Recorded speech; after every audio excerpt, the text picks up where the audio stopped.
कैसे तोला मोर याद बात नहीं आए का? मिले के मन नहीं करे? कतना दिन हो गए हे मोर से मिले भी नहीं हस।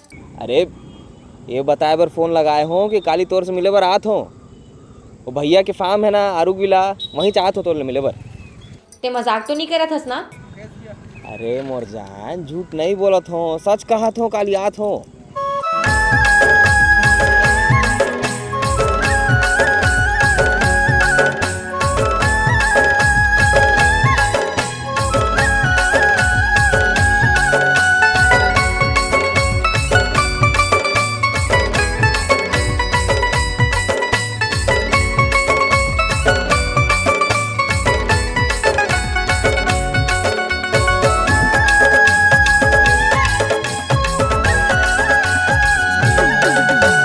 पैरी के रुन झुन गोरी, तोर चूरी के खन खन गोरी।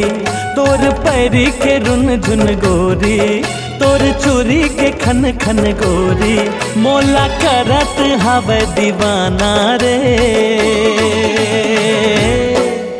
दीवाना रे, तोर प्रेम दीवाना रे, दीवाना रे, मैं प्रेम दीवाना रे। मन भाए तोरे मीठ बोली, दिल करे धीरे धीरे चोरी। मन भाए तोरे मीठ बोली, दिल करे धीरे धीरे चोरी। महू हो गे हो तोरे दीवानी रे, दीवानी रे, तोर प्रेम दीवानी रे, दीवानी रे, मैं प्रेम दीवानी रे।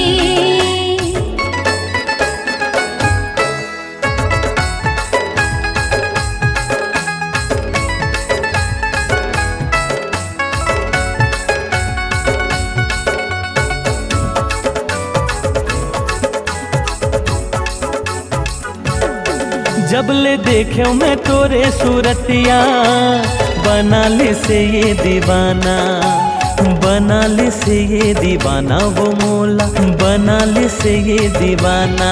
तोर माया में पड़ के हो गयो बैहा, गावत रहथो मैं गाना, गावत रहथो मैं गाना रे पगली, गावत रहथो मैं गाना।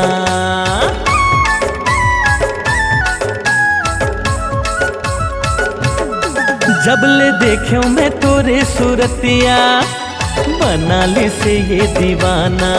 तोर माया में पड़ के हो गयो बैहा, गावत रहथो मैं गाना। आना कहूँ नैन मिलाना रे, दीवाना रे, तोर प्रेम दीवाना रे, दीवाना रे, मैं प्रेम दीवाना रे।